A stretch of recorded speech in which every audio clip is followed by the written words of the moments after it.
Call to order, regular meeting of the Windsor Heights City Council, Monday, July 18th, 2022. Roll call. Susan Skiris, Joseph Jones, Michael Libby, Lauren Campbell, and Teresa Hong's on her way. Please join Susan in the Pledge of Allegiance. I pledge allegiance to the flag of the United States of America and to the republic for which it stands, one nation, under God, indivisible, with liberty and justice for all. Thank you, Susan. Approval of the agenda. So moved. Roll call. Susan Skiris. Yes. Joseph Jones. Yes. Michael Libby. Yes. Lauren Campbell. Yes. Public forum. This is the time for comments from the public on topics of city business other than those listed in the agenda. No action may be taken. Please come to the podium, state your name and address for the record, and keep your comments to no more than 5 minutes.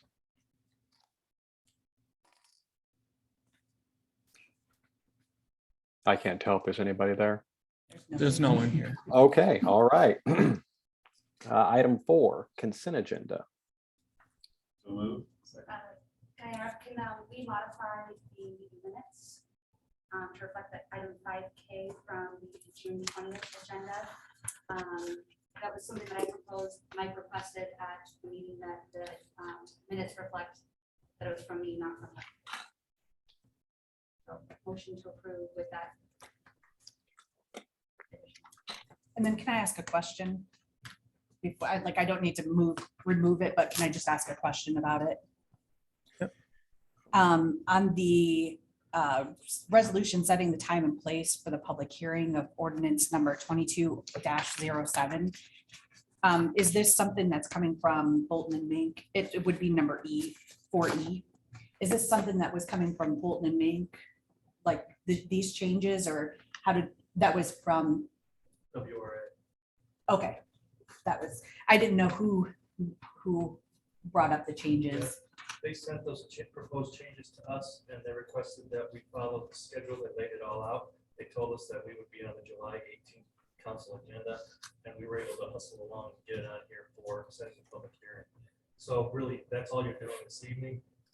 If you are interested in hearing more information about this in detail and answering questions, we can have a representative available at the public hearing to answer your questions. I just wasn't exactly sure if this was something that came from our consultants, for lack of a better term, or if this was something somebody else brought to us. So thank you. All right, so there was the original motion to approve, and then Lauren asked for an amendment to 4A. Whoever made the motion in the second, are they willing to agree to that Yes. amendment? Who made the second? Is that all clear, Travis? Yes, it is. Thank you. All right, roll call.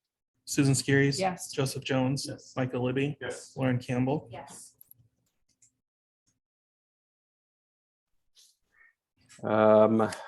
5A, discussion of summer hours. This was something I put on the agenda, kind of laid out there what the discussion is about. The fact that we have summer hours. I guess to start off, we have unusual hours as it is in the Des Moines Metro, but the fact that we have summer hours is something unlike anywhere else in the Metro. So I wanted council to have a discussion about whether or not they wanted to keep that, or whether or not they wanted to adopt more of a uniform schedule.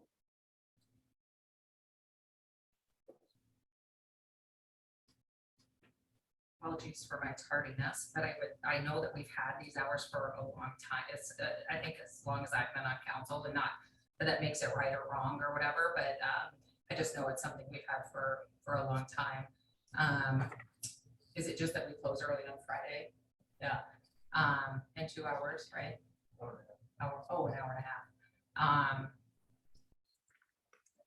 I think there's something to be said for if if it interrupts our business, then, but I think that it's a, hopefully a perk or a benefit for our improvement, retention, whatever I don't know if it's that big of a deal, but I think it's summer and I do the same thing within my business as a business structure, even though it's business and not city hall, so. So how does this work? Does everybody still work the 40-hour work week then? Do they come in an hour and a half early? Or how does, The only hourly, there are hourly employees in the public works department that make up that time, that hour and a half over the course of the other 4 days, 4.5 days a week. There is an employee in the public safety department, Tammy, who does the same thing. She makes it up either by working coming in early or taking lunches or something like that, make that work. And then we have the salaried employees who work well over 40 hours a week as a standard practice, so it's not a.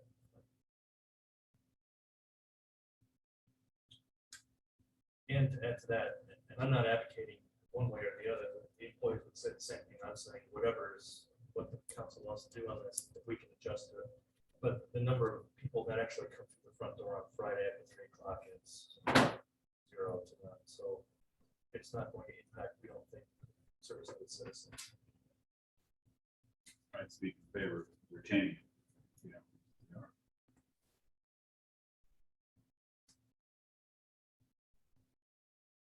so then do the police department, because you said that the public works department, so they're union, those salary or those people, the union people still do that? Now do the police department?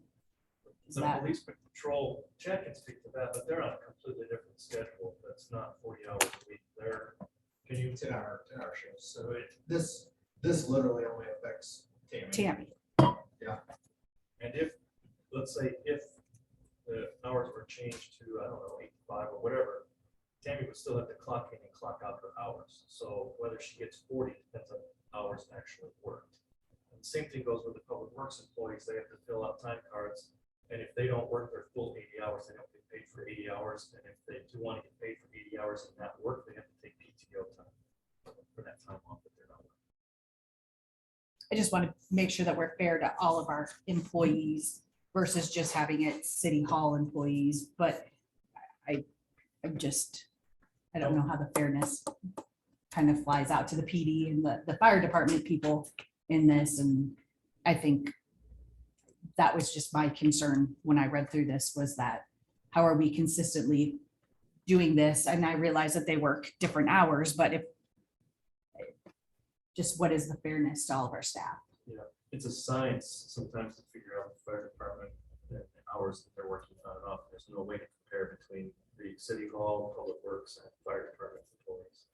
But they're still all employees, so. Correct. I'm not saying you that as know. an excuse, but, and they're all treated fairly in the same in that respect. And so, Sorry, I think to help with that, again, like Dennis said, Tammy still gets her 80 hours. Right. She just has to, normally what she does, take a shorter lunch break. And so she's still working the same amount of hours, and the officers in the fire department are working their shifts. So, from the standpoint of fairness, like, they're still doing the same amount of time. Just on Friday, she's getting paid out earlier. And as Dennis alluded to, one of the other hourly employees wants to do that, and they take PTO, but don't lose sight of the fact that those people are also off during weekdays at various times. Where I know Tammy in particular schedules vet appointments and things of that nature on Friday afternoons, knowing that she's going to come to that one. So when talking about fairness, one thing that often comes up is, we're trying to avoid one group feeling like they're penalized, so like public safety feeling penalized. Chad, would you say that any of the officers or fire department feels penalized if they're not able to participate in the early outs on Friday? I've heard nothing from any of them about that.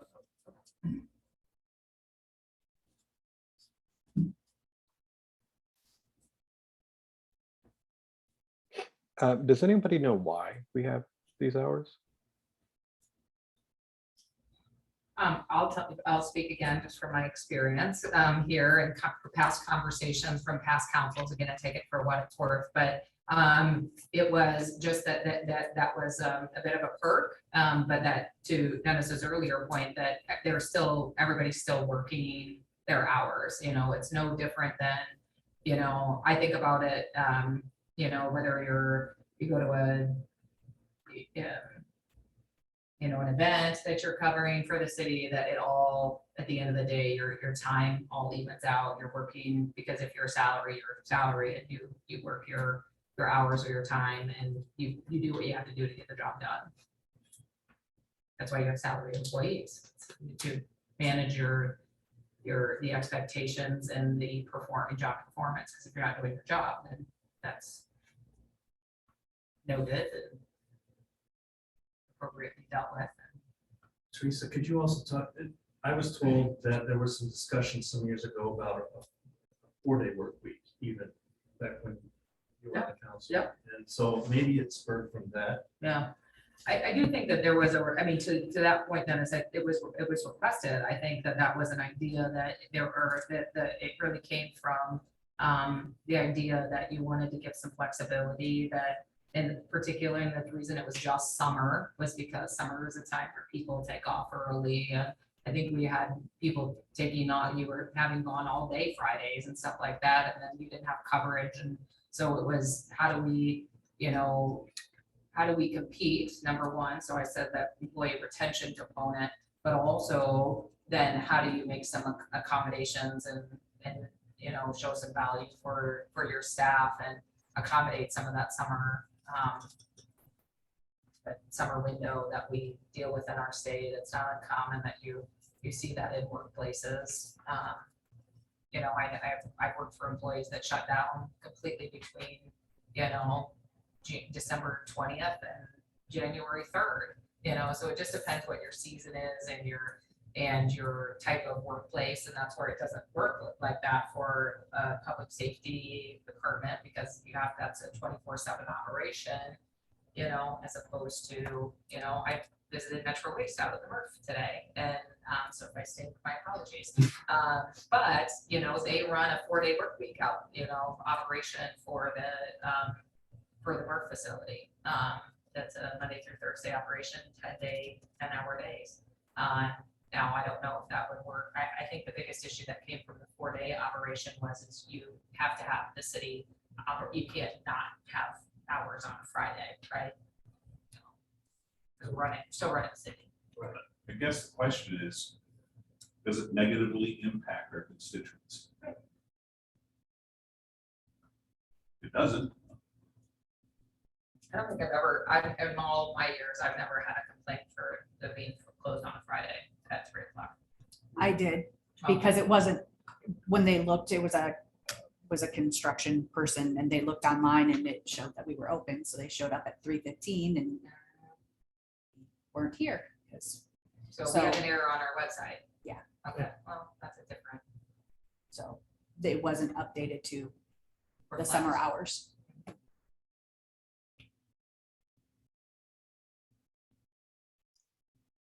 Sounds to me that the unusual hours stand. Okay. All right. We need to make sure the website accurately reflects our hours. I think after it was changed, I just love it is correct. because I think it was brought to the attention. Okay. 5B, consideration of city administrator evaluation process. Motion. Second. I added this one, but if anybody, returning council members, I think you remember how things went last time. It's been laid out here as far as asking for you to appoint a central contact and asking for you to adopt a timeline. I think last year, I think Teresa, you did it. I did. I'd be happy to do it again unless somebody else would like to have that. Somebody else wants to do it, I'm happy to either do it or not do it. I don't care. You did a great job last year. I have some experience. I endorse his endorsement. right, it sounds like Teresa, you are back in the saddle for that. And then I drew up a proposed timeline. Hopefully that's acceptable to Dennis as well as council.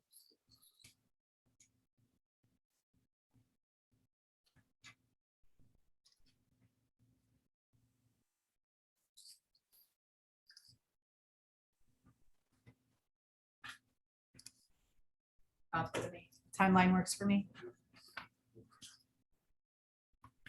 Okay. Well, if no other discussion, roll call. Oh, real quick, Mike, there's a column for last year. Are you going to provide the last year column or? I'll do that, but how about I'll send this out and I'll in a PDF document, if you will, and I'll put last year's in there. Okay. And that way everybody's got it. Yeah. Sound good?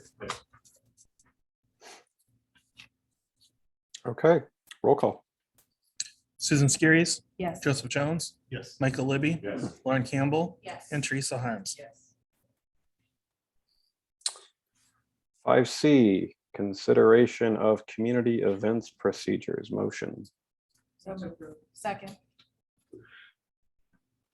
All right, this is the third thing on the agenda from me. This is, as it says in the report here, special events are primarily relied upon these days, thanks to the generous efforts of elected officials, volunteers, and logistics from staff. And this was written in an effort to solve a lot of problems and answer a lot of questions that have come up, I think, in the past couple of years.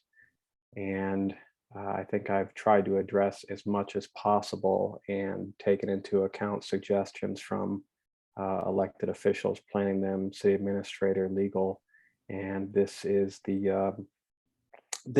result. So if you have some discussion on whether or not you think it's appropriate, or any questions or additions, or it's there for your consideration.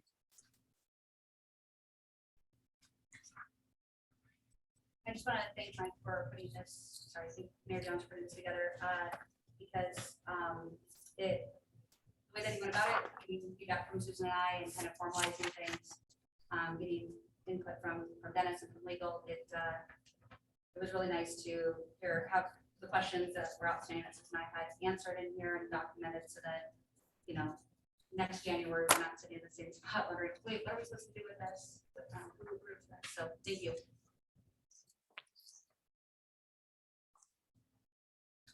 So I agree. I'm glad to get this on paper. I think that it's important to have this, and it gives structure, consistency, all of those things. So one of the things I did have a question about, and I don't know if it's in this document or whatever, but marketing materials just in general. So whether it's a calendar, whether it's who makes, so you talk specifically about social media, responsible for you know, the creation, you know, and the implementation of those pieces. But what about, you know, flyers? Remember, not everybody sees everything. Not everybody's on social media. We used to do posters or stuff, you know, up and have those printed, and you only need like 20, but post them around town. IB, they're really good about putting them on their bulletin board. I know people stop there and take a look, or Grounds for Celebrations puts things up. And so just wondering about that. I also am advocating for a community calendar, but well, no, just one that it's just special events for the year. But that would go in our marketing terms.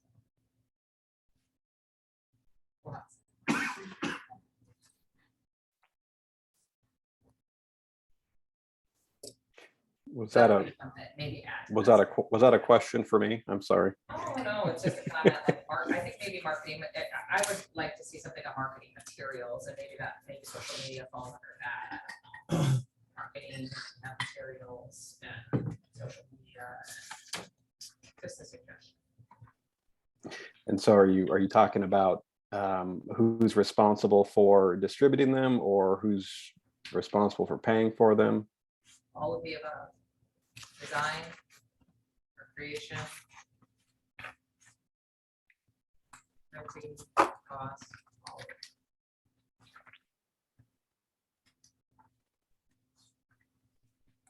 I think you can have something. Print it off on 11 by 14 paper out of your printer.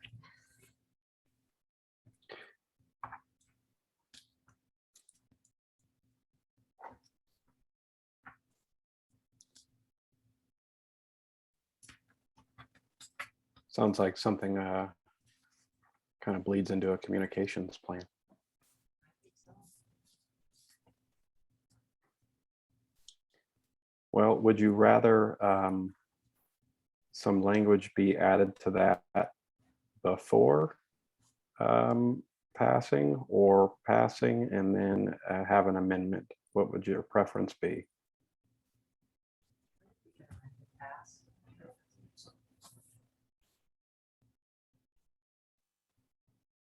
I didn't hear you.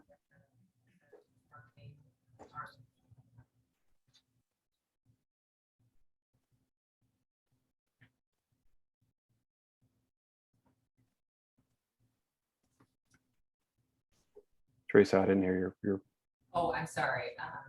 So pass with a marketing arm to, or addition to these procedures. okay.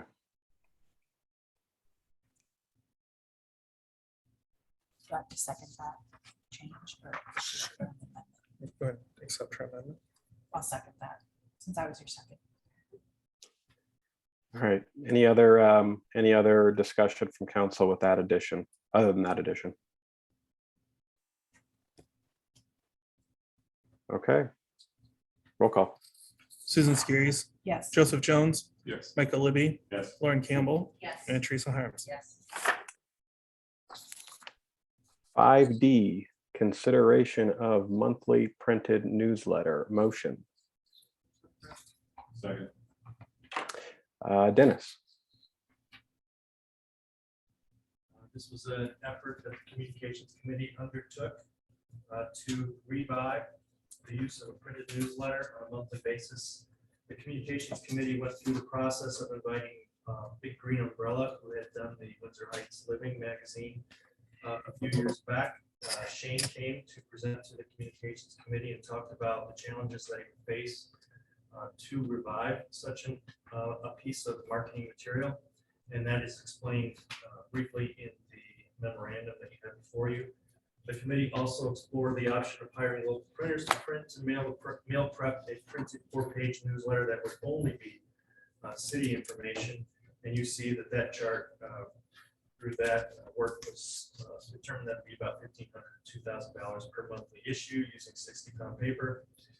So these efforts can be undertaken under the current budget with the use of general fund reserve. And so the actual request this evening is for the city council to authorize the use of general fund reserves in the amount of $20,000 for the purpose of producing a printed monthly newsletter.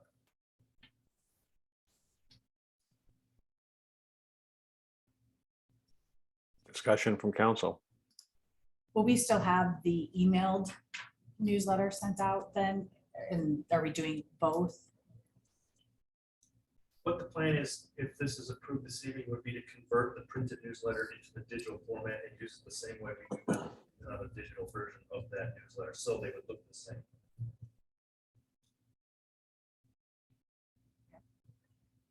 So we're doing both. Right. Yes. Kind of like back when Jess was here, it would just be a Did we- PDF and yeah. the amount it would go up to the website, yeah. Just wanted to make sure we were still hitting as many people as we could with, because I know my mail has been sitting there for longer than I like to admit, so. But my email, I check that. I have a quick question about the pricing that Mr. Daly. One has, or two of them have the postage, two don't, that aren't included, so I'm guessing the postage would be added on to that, so it doesn't seem like we're quite comparing exact same things, right? That's correct. And when we did this solicitation, Adam went out to these companies and gave them specifics on what to bid on, and they all chose to bid on their own Sure, specs. yeah. So we would have to go out to formal bid, do this and award this for an annual contract, Okay. and we would have the specs. If they don't meet the specs, they don't get considered. Gotcha. But by just doing this gave the committee a good idea of what the ballpark, monthly yeah. cost was gonna be.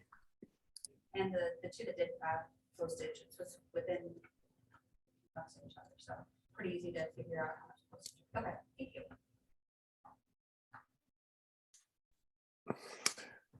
So, Any fur- on behalf of the committee, I was sorry, were you, I agree with this.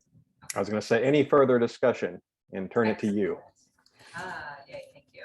I will say that this is something that I've been passionate about because I feel like, and some of you have been around for the history of, we used to have the Winter Heights Living, that was something that, you know, people kept, you know, for a long time, even I did, right? I mean, it was, you could go there, you could get news, you could see what else was going on in the community.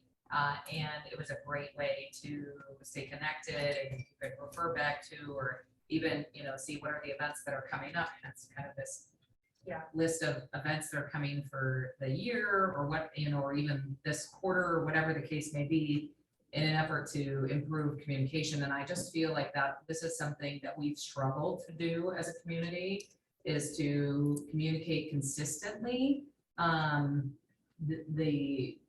important things that we need to. And even though we have had a monthly newsletter and it's had different variations in my tenure on city council, I guess I'm old fashioned. I need a paper, right? I need to see it on paper and I need to be able to touch it and read it. And when it comes into my mailbox, I know that there is, sometimes it's generational, sometimes whatever, like my kid wouldn't know what to do if it touched, you know, if it came on paper, but he knows how to look at it on his phone. And so I just think that we need to be responsive to, if people still want to get it in their inbox and look at it that way, great, you're subscribed and you'll continue to receive that. But we want to make sure that it goes, and we looked at, you know, do you put it in the with Des Moines, when I first came, for as long as I lived in Winter Heights, you know, you used to get kind of two communications. One came in your water bill, right? And that was always what I looked for, right? And not everybody gets a water bill because now everything's electronic and you don't paperless billing. And or if you live in an apartment, maybe you don't get a water bill. And so some of those options aren't viable like they used to be 20 years ago. And so how do we continue to remain relevant, whatever? I still like the idea of a Winter Heights Living because I like people. I had somebody talk to me today about it, about a different topic, and said, I wish that was something that our community had. And so what that conversation with them was, you know, there you have workforce shortage challenges, just like everybody does today. And that was probably his biggest, when Dennis was shaking his head yes, and Mike and Mike, that the biggest challenge is finding that staff person to be able to, you know, go out and sell the advertising and do those sorts of things. However, I think if we gave them the challenge, that might be, you know, something to do if we felt strong. I think what they said was that it would be like a combined, this offering was like a Winter Heights Urbandale, right? Was that, or did I just make that up in my head? We talked about that, but he also commented that Urbandale really wasn't interested in sharing. Oh, okay, maybe that was it. And so they were looking at hiring a salesperson that would do both magazines. Oh, that's what it was. I'm sorry, you're right. It was, But whenever the sale of ads would suffer, if it did, Yeah. the city would have to pick up the bill. oh, I So- didn't remember that part, so, okay. They have to have a certain amount of ad revenue combined with city's contribution to make that number of pages work. And so we have to really be confident that we're going to get it. Right, okay. So I apparently missed that piece, so thanks for reminding me. But anyway, so I just think it's, we need to have something to communicate with people on a regular basis that has good quality information that is important for residents to know. And that may be, you know, us having to take a bigger role in even, you know, other types of community events that we might not normally participate in, or if we go to a chamber ribbon cutting, putting those sorts of things in there as well to, you know, communicate the things that are happening in our community. But we need to have a more consistent, reliable tool to communicate with our residents, because social media in and of itself doesn't cut it. And our current newsletter doesn't cut it. I don't, these are my opinions clearly, so I'll stop talking. So you bring up, I was kind of, I like the Windsor Heights Living as well. And in fact, I just ran across files that had a year's worth of Windsor Heights Living in it. I know that people in Johnston and Urbandale receive the living, Johnston Living, Urbandale Living, whatever. And, you know, my mom saves them and looks through them, and she's able to go through every month and be like, oh, okay, well, you know, this is what's going on. So I know it's an effective tool for a lot of people. So when it says that the cost for the city for 4 inside pages would be $5.15 per page or $2,060 per month, is that what it is if they can get all of the ads filled? And then if they can't, then that would expand to X amount, like the most it would cost us would be 8,000 a month. I mean, do we know what the, Great questions. Because I don't, like I said, I didn't remember that conversation, so I would have to. There's no way for us to know until they actually get somebody selling ads. So if you wanted to talk about hypotheticals, we could enter into this agreement with Green Umbrella with the idea of doing a Windsor Heights Living again. They could hire a part-time salesperson, and then if the ad revenue doesn't come in, they can just tell us we can't do it. We're not prepared to do that. So they did say if they can't sell the advertising, the city's either going to have to pay for the lost revenue to make it at least a zero sum for them, or they can't do these. but we don't know what that zero sum would be, like, They know that. okay. Well, but I think that's, I mean, I think that we could, it was a very high level conversation, right? I mean, I think that's a fair comment. If any other, Michael or might have a comment or have something to contribute, but I think if that was something we did want to entertain, I think we could go back and have further conversations with them about what would be that, because I think they can determine that. Sure. I think what the real issue is, Dennis indicated, is staffing. Finding somebody to actually do it. And to this point, they've not been able to get that. Have they tried though? I mean, is this something that they've looked at for staffing, or Yes. so they look to hire part-time to sell for us, or? They've looked in a number of cities, to Clyde as well as Windsor Heights. Just not able to find the right people. They did say they're having staffing challenges. I don't know, I don't think they didn't specifically look for Windsor Heights or for this market or anything like, I mean, I don't believe that was the case. But maybe not in our meeting, I've spoken with Oh, sure. their management several times, and they indicated that hey, we're just trying to find somebody. I haven't sent them a person. So I just didn't.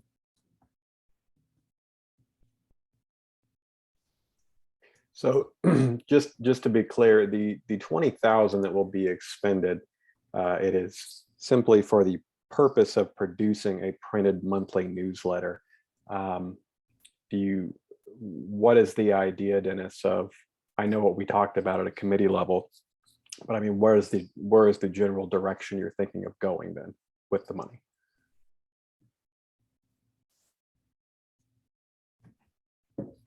I don't know what you mean, Mike, I'm sorry. What is the general direction? Yes, because the recommended motion and what the council moved to approve was the expenditure of $20,000 for the purpose of producing a printed monthly newsletter. Just, you know, for the record, where is that money specifically going to go? To who? To the printer that we hired? Okay. He had mentioned when I had asked about the money, about it actually went out for RFP and it's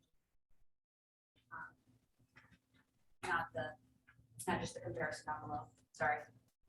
Yeah, so the chart that you have here is an unofficial search for cost estimates from these that responded to us, including Big Green Media, so that we would understand, the communications committee would understand what the ballpark was for what the expense for a printed newsletter would be. But we intend to, if the council pursues this recommendation, to officially request proposals from all of these and anyone that wants to work for the city. And then the council would award that 12-month bid. And it will be our staff that writes this then and then Yes. sends it We on. would produce it, send it to them, and they take it from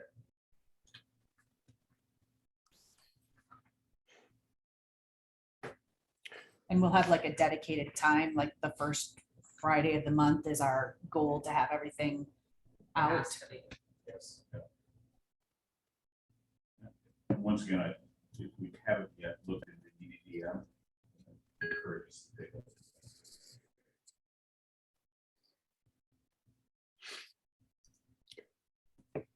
Any further discussion? Hearing none, roll call. Susan Skiris. Yes. Joseph Jones. Yes. Michael Libby. Yes. Lauren Campbell. Yes. And Teresa Harms.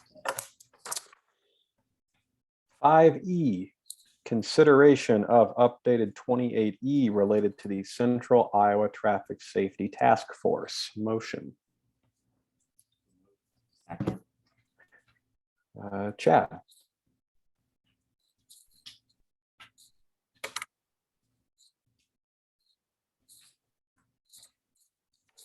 Paul, we renewed the 28E with the Central Iowa Traffic Safety Task Force back in January. They made just a couple of changes on adding a couple of agencies to them. And then latest change has paragraph 6 on indemnification and paragraph 14 that has a small work block out of the suits. And then we also changed the whole of the funds. Before 2080 actually had Polk City Police Department named as the holder of the funds. Now it's based on the board. So lots of good changes. So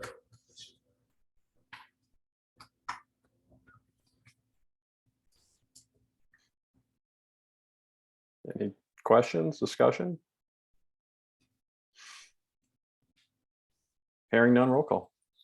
Susan Skiris. Yes. Joseph Jones. Yes. Michael Libby. Yes. Lauren Campbell. Yes. And Teresa Harms. Yes. 5F, consideration of construction plans for the 2023 HMA overlay project. Motion. Second. Dennis. Justin is here this evening to answer any of your questions and to give you a brief overview about the project and what it looks like. Yeah, this one's just the overlay project that we decided it was on the CIP. The one thing to note on this is that it is HMA, so it's gonna be tied to oil prices, so. Yeah, we'll see how that goes. Yeah, whether you wait, you never know if it's gonna go up or down or how this is gonna work. So it has been going down, so maybe that'll help. But we've given to, as you can see in the completion date, on the schedule, to June 9th of next year to hopefully kind of mitigate that, but with oil prices, it's hard to do that, so.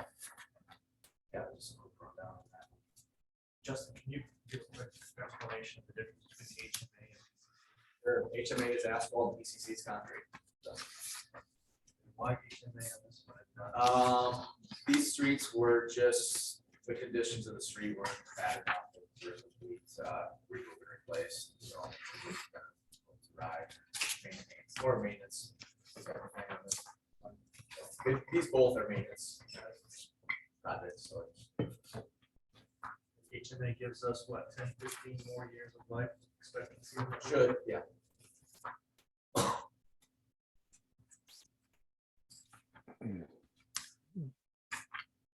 Any further discussions or questions? Hearing none, roll call. Susan Skiris. Yes. Joseph Jones.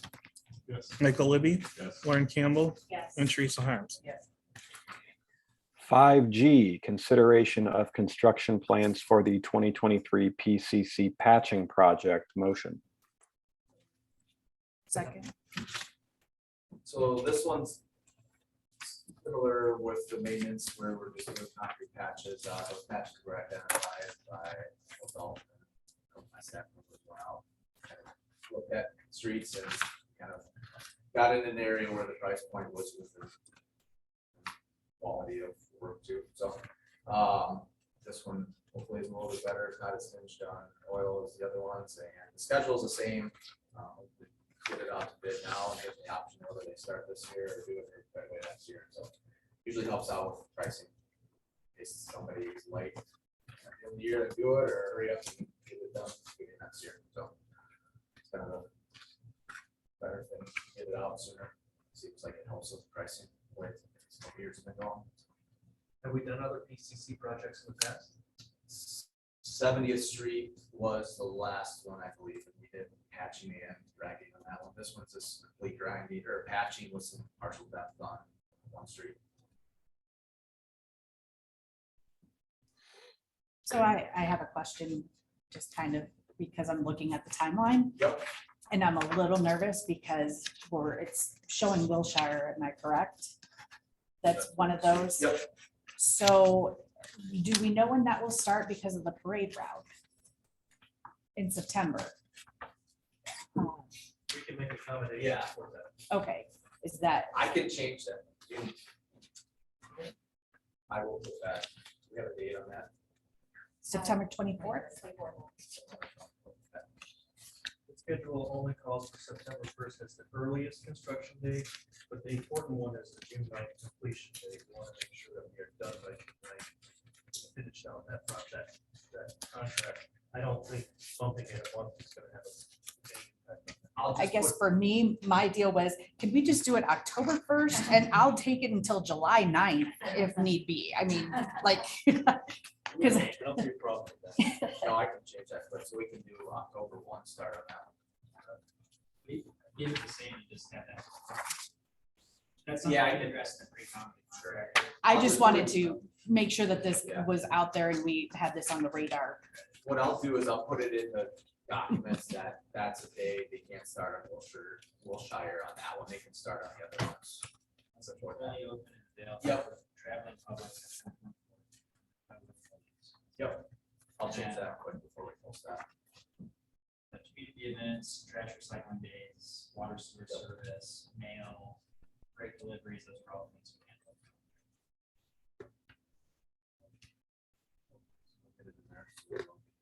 Thank you.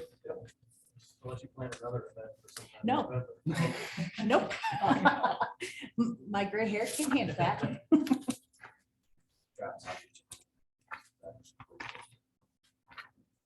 Sorry. Further discussion or questions? Hearing none, roll call. Susan Skiris. Yes. Joseph Jones, Yes. Michael Libby, Yes. Lauren Campbell, Yes. and Teresa Harms. 5H 2020 Street Improvements Project Closeout. Are these supposed to be lettered? Oh, it's the software, so I apologize for that. Well, that's all right. Well, we'll just do 2020 Street Improvements Project Closeout. Consideration of change order number 2, 2020 Street Improvements Project. Motion. Second. Dennis. Justin? So this is change order. Really, all we're doing is balancing the books on this one. We're taking away quantities we didn't use, just so when at the end of the day, we have a final contract. Yes, that is always. So it's we're decreasing the original contract by, is that $70,515.20.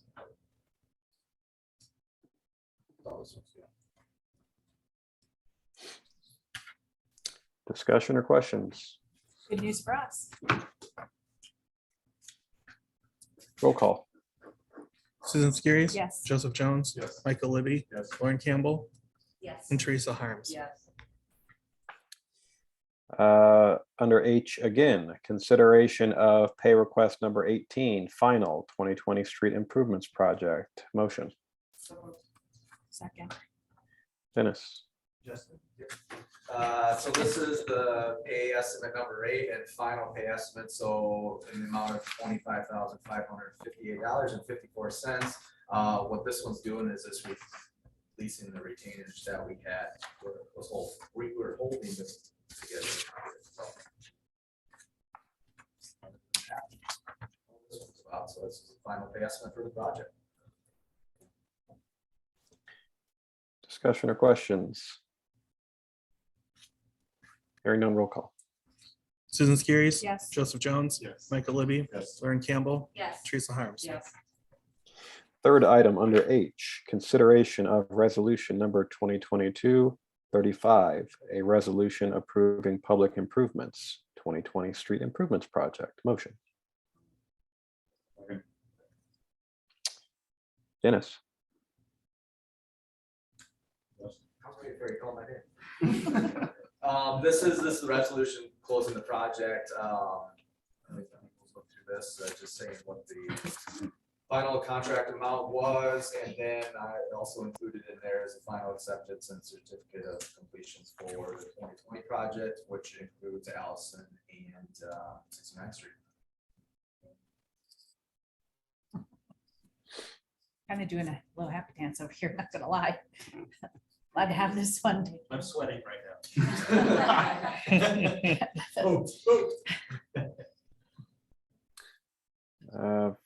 Questions, discussion? Hearing none, roll call. Susan Skiris. Yes. Joseph Jones. Yes. Michael Libby.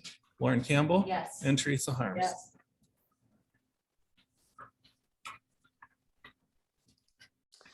Six, reports. I have attached my report to the council packet. Ms. Harms. Good evening, friends. So actually lots of activity the last couple of weeks. So communications committee met last week. Obviously, we talked about the newsletter piece already. We have the new resident packet information available as well. Dennis and his team are going to get us the list of the new residents since we have done them last. And then so if you're interested in being part of that distribution team, let Dennis know so we can get, we can add you to the list and then distribute the new residents. And then in the past, we've just taken those out to the residents and welcomed them, and given them the information. So I feel really good. I think it's a good document, lots of great information. And so thanks to the communications committee for improving, making that an improved document. Also talked about the newsletter, website changes, the committees and staff committees in process to make those updates. And so coming soon to a website near you. So those are the big pieces that we worked on. The Parks Committee met with Lauren, you can add whatever, but I'm really excited about the kind of styles and themes and recommendations that they brought forward to us. And we had some really good, I think, feedback. And we did an on-site meeting this last week at Colby Park. And so it was good to kind of be there and have that vision. And so they're going to make some changes based on the recommendations and discussion that we had there. But excited for them to come present. Is it early September? I can't remember the time frame. Lauren will tell you in her update. And so I'm really excited for that and for everybody to see it and to get moving on that. And it's more than I imagined or thought the possibilities could be. So excited to bring that to you. Mac also met last week, had discussions about fireworks and the all of the kind of complaints and how do we move together as a metro to address kind of some of the concerns around that. Also, just a reminder that COVID numbers are up. We're back up to like March levels for hospitalization and numbers that we're looking for, but transmission rates in our community and stuff like that. So just be aware. Still something we're dealing with in our communities. Those are probably the two biggest things that I to report from there. And then I went out and did a tour of the MRF out in Bryan's, an incredible facility. And I really just encourage you all to, if you need, regardless of being on, Andrew out there. I did, Yeah. yeah. if you haven't been out, regardless of whether or not you're being on Metro Waste or not, it's an incredible facility, and you can really see how resources are used, but you can also see what their dedicated staff does. It's an incredible facility to understand how recycling, and not only in our community, but in how the whole metro, and how we really are not only leading the state, but we're really leading the country in equipment and how the facility operates, and how we, in our capacity, really, in the facility, I think we're using about 15 to 20% of the capacity of the facility today. So it really was built out for, the future. And there's just every day that more and more communities are coming on board and asking us, because otherwise they might eliminate recycling in their communities. And so how can we kind of help other communities be environmentally sound, and because residents want to have, they want those things to not go in their trash. And so, and please, this is my infomercial, do not put your plastic bags or plastic wrappers and stuff like that in. It does not go in there, and it creates problems. So my kids are tired of hearing me say it. I think one of the other things important about kind of Metro Waste, and maybe Susan will talk about this, so I won't steal any thunder, but they've opened also a like redemption, the can redemption facility, and just in the first 6 weeks of that operation, I think it's been 6 weeks, they've already made $10,000 in revenues. And so thinking about the opportunities that come with the change of the bottle bill and stuff like that, the implications that have on that. So it was just good to get back out there. I've been to the facility for a while and haven't been out there since the road opened in November. So I'll make time and go do that tour. You can do it like an hour and a half. So great. I echo what Teresa said about the recycling center out there. It was a lot of fun. I took 4 kids out there, and from 14 to almost 4 had a great time. They got the education center there and activities, and it was a really neat experience. So, girls. Since our last meeting, June 29th, I got to go to the Popsicle Pop-Up project with Chief and the police. It was a lot of fun. Got to see some little kids that were really excited to get sugar, and for some reason our police department gives them 4 or 5 popsicles each. So it made for a really fun afternoon. July 2nd, I hosted Coffee with Council. July 4th,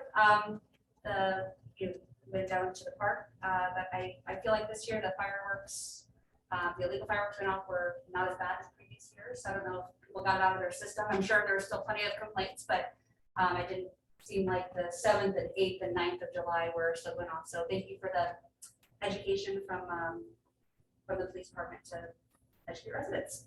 13th, park committee meeting.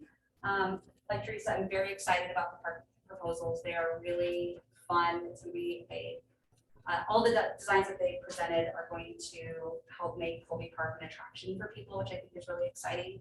And they made all 3 of the concepts look so fun. Like I wanted to go play on them. So if I want to play on them, I know little kids will want to play on them too. Huge things to Bolton and make their creative teams, because that was really, really neat. And then 15th, the special events meeting. Lots of fall festival progress. The registration for WAM 5K is open, as well as parade registration. So you'll continue to see more on social media for all of those. That's it. Mr. Libby? Thank you. I did Coffee with Council on the 9th, and met with a number of people who just happened to stop by at the grounds for celebration. And I talked to 2 cyclists who were very grateful for the new lighting underneath the bridges that was noticed and commented on. Communications committee has worked through several things, as Teresa's just mentioned, and that would conclude my report. Mr. Jones? So we had a DART meeting last week, the week before, and we're continuing conversations about changes to paratransit. So we'll see a couple options that will go out for discussion for the community to give feedback. So hopefully we'll have a good sense of what some of those new charges might be, or what some of them cost, I should say. Services, and extended services is an option as well. So hopefully by the end of the. That's it. Just curious. So we hosted our house hosted the foundation's ice cream social back at the end of June. We had about 40 people, kids and multiple dogs in our front yard. Everybody was all happy running around. Dogs all got along. It was crazy. I can say that half of the people that attended were new faces. Most of them said that they moved into the city within the last year. So I did hit up and got some great people for some events, the special events committees. How about we volunteer? Here's where we go, you know. So I really kind of pumped up some of the activities that we're having so that they can look and see and where to find it, you know, on social media as well as our website. So the Nights in the Heights series that the foundation is hosting has been bringing out quite the crowd. So it's nice to see all the people out there, even when it's hotter than blazes. And yeah. Hopefully there'll be a bunch of old cars there, and everybody can have some fun looking at them. Some of the few upcoming events from the special event side of things are Nights in the Heights. That's tomorrow, July 26th, and then August 2nd. National Night Out, which is sponsored and ran by the police department, will be on August 2nd at Colby Park. Not exactly sure on the time, maybe 5 is when it will start. So we'll see everybody there. Then August 5th, we'll be showing Field of Dreams on the baseball field. And then there's a 68th Street construction meeting on Wednesday at the Community Event Center. I think it starts at 4:30. 4. And then I have a Metro Waste meeting on Wednesday. We haven't met since I had Therese talk about the bottle bill redemptions. She did a wonderful job of telling everybody about that. So I'm sure we'll get updates on that at Wednesday's event. And then if I could just kind of ask people to make sure that you promote our events on social media, the Fall Festival, the Movies in the Park, Nights in the Heights, you know, if we all work together with the foundation, when the chamber starts having their events, the city events, if we all work together, hopefully we can get all this information out and have more people come out because of the algorithm of Facebook and all of that. Teamwork does dream work or something like that. I don't know. So that's it. Dennis, anything from you or staff? Just a couple things. The Metro Managers are meeting this week with the airport leadership to get an update on that project. And so I hope to have some more information, the latest information from council at the end of the week. And also to mention that my wife and I attended the July 4th festival, and it was really hot. And we were both glad that we were saved by the beverage trucks that were parked in Colby Park. But it was a great event. There were tons of people, many more than I expected. Evening that was so hot. That's it. All right, I'll entertain a motion to adjourn then. Roll call. Susan Skiris. Yes. Joseph Jones. Yes. Michael Libby. Yes. Glenn Campbell. Yes. And Teresa Harms. Yes. Have a good night, How everybody. soon, sir? Thank you. I feel like I should be clicking them off. All right. End of